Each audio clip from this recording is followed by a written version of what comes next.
اور حضور علیہ السلام کے ارشادات میں بھی محرم الحرام کی بہت زیادہ فضیلت ذکر ہوئی ہے۔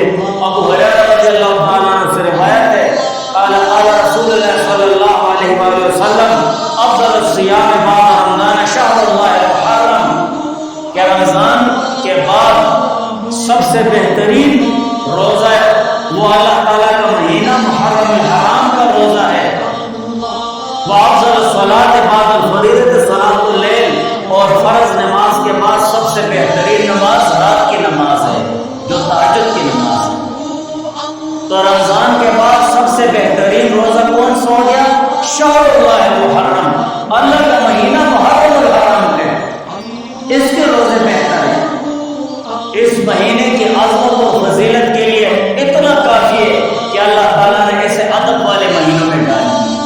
اس کے ساتھ ساتھ اس مہینے کی فضیلت اور عظمت کے لیے اتنا ہی کافی ہے کہ حضور علیہ السلام نے اسے شہر اللہ کہہ دیا، یہ اللہ کا مہینہ ہے۔ کتنی عظمت والی بات ہے، عزت اور احترام والی بات۔ اس مہینے کی نسبت حضور علیہ السلام نے اللہ تعالیٰ کی طرف فرما دی، شہر اللہ، اللہ تعالیٰ کا مہینہ المحرم۔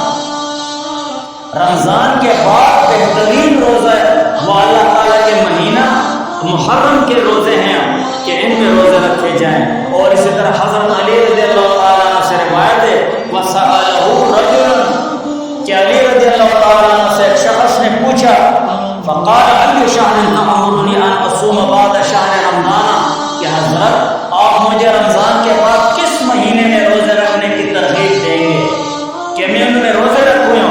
فقال له، تو علی رضی اللہ تعالیٰ عنہ نے اسے فرمایا، ما سمعت احدا يسأل عن هذا الا رجلا، کہ میں نے ایسا سوال کرتے ہوئے کسی کو بھی نہیں سنا ہے۔ سمعته يسأل رسول اللہ صلی اللہ علیہ وسلم وانا قائم عنده، مگر ایک شخص کو میں نے سنا، ایک شخص کو میں نے سنا کہ اس شخص نے حضور علیہ السلام سے پوچھا، وانا قائم عنده، اور میں حضور علیہ السلام کے پاس تشریف فرما تھا۔ فقال، تو اس شخص نے فرمایا، یا رسول اللہ ایو شہر تأمرنی ان اصوم بعد شہر رمضان، کہ آپ مجھے رمضان کے بعد کس مہینے میں روزے رکھنے کی ترغیب دیں گے، حکم دیں گے؟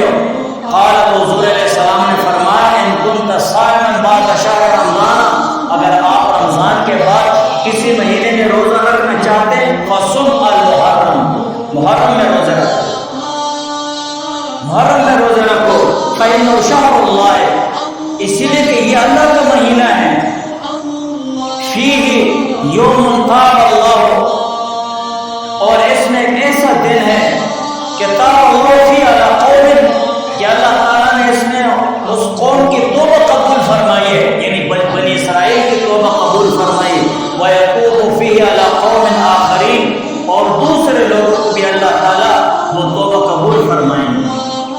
یہ ایسا مہینہ ہے عظمت اور احترام والا، ادب والا مہینہ ہے کہ ہم اس کا ادب کریں، اس میں بہت زیادہ عبادت کریں، اس میں نوافل کثرت سے پڑھیں، صدقہ اور خیرات اس میں کثرت کے ساتھ کریں، اور اس میں روزے کثرت سے رکھیں۔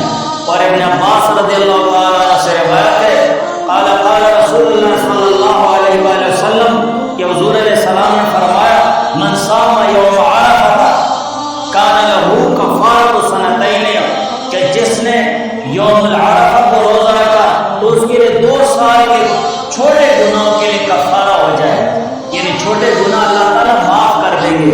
ومن صام یوما من المحرم، اور جس نے محرم الحرام کے مہینے میں سے ایک روزہ رکھا، فلہ بکل یوم 30 یوما، تو اس کے لیے ہر ایک دن کے بدلے میں 30 دن کے برابر اجر ثواب۔